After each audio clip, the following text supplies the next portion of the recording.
galerinha ligada no meu canal, e você que não é inscrito também, passando aqui rapidinho para te dar algumas dicas sobre o Barroco.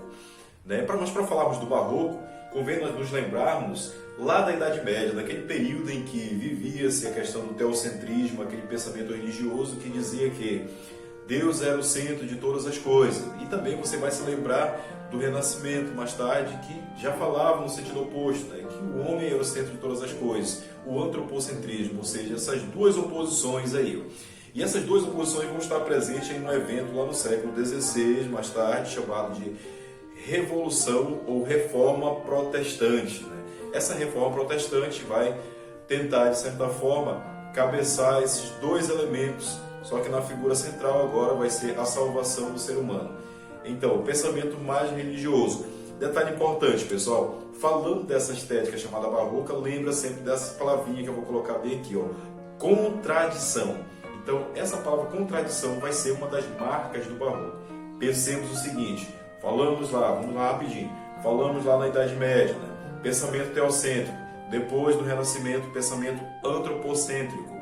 Essas duas junções formam o nosso barroco. Detalhe importante também, gente, falando de barroco, lembra-se sempre de contraste. E falando em contraste, lembra sempre de branco, preto, claro, escuro, contraste. Na linguagem, antítese, paradoxo, aquela linguagem que fala das oposições.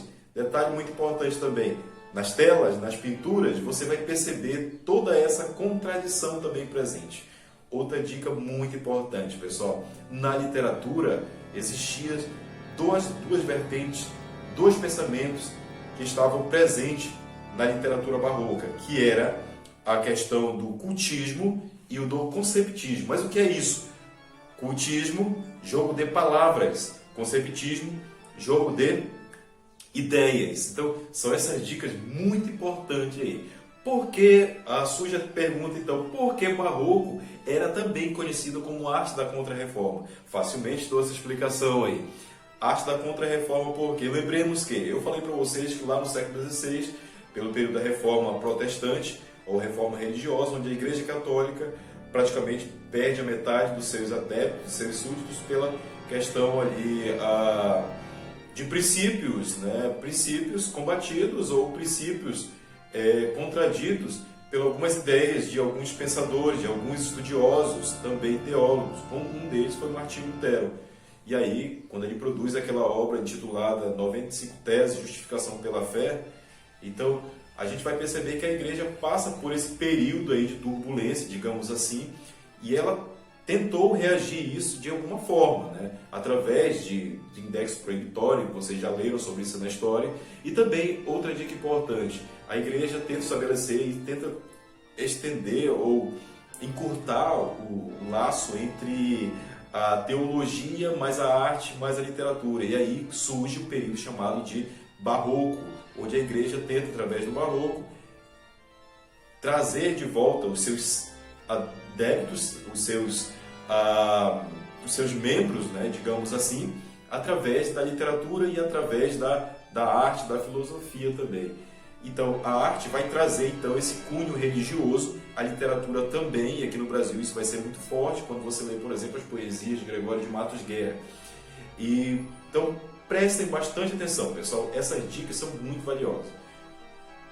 Cultismo, a linguagem barroca, jogo de palavras, conceptismo, linguagem barroca, jogo de ideias que tinha o fim de persuadir alguém à sua doutrina. Que doutrina? A doutrina da Igreja Católica daquele momento. Então, galerinha, eu espero que tenha dado vocês algumas dicas preciosíssimas aí, tanto no meio artístico quanto no meio literário.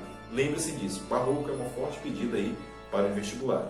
Também, galerinha, quando você observar alguma pintura ali do período barroco, você vai perceber esses fortes elementos, essas características marcantes dessa estética, Por exemplo, o contraste, a contradição, essas oposições, assim, esse dualismo, vai estar muito presente nas obras, principalmente quando você observa, e a questão da religiosidade também presente nas produções artísticas desses autores ali do período barroco.